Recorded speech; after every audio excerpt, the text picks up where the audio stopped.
Yoga has really taken off in the West in the last couple of decades or so. There has been a slight controversy regarding whether or not yoga in itself is cultural appropriation. As an Indian, I have personally given this a lot of thought, and in my opinion, it is not. Yoga, just like any East Asian martial art, is a practice that has origins in a specific culture, but not a cultural entity.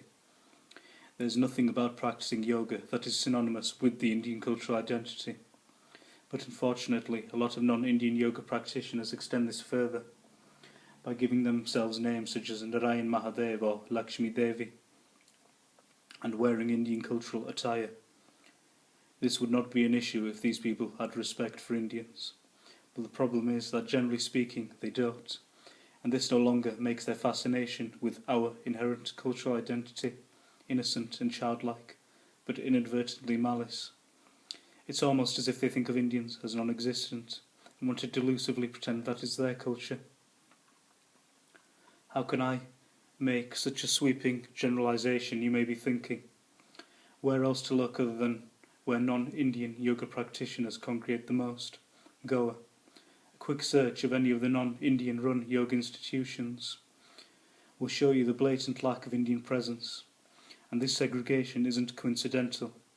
In fact, a fair few anthropologists consider the behaviour of the predominantly Western expatriates in areas such as Goa and Kasol to be a form of neo-colonialism. Wearing a sari and using the excuse that you identify yourself as Hindu doesn't cut it. The sari is a cultural attire that is inherent to the cultural identity to those from the Indian subcontinent. It is not inextricably tied to Hinduism. Look at Bangladesh, where the vast majority are Muslim, but the sari is a common cultural attire as an example, whereas Balinese Hindus wear nothing of the sort. I also fail to see how giving yourself an Indian name develops your spiritual practice. If I wanted to practice karate and identify myself as Shinto in religion, then I'll practice as such. I'm not going to name myself Yuki or Fujiwara. That would seem absurd, and yet is somehow not derided as such when it comes to appropriating an Indian name.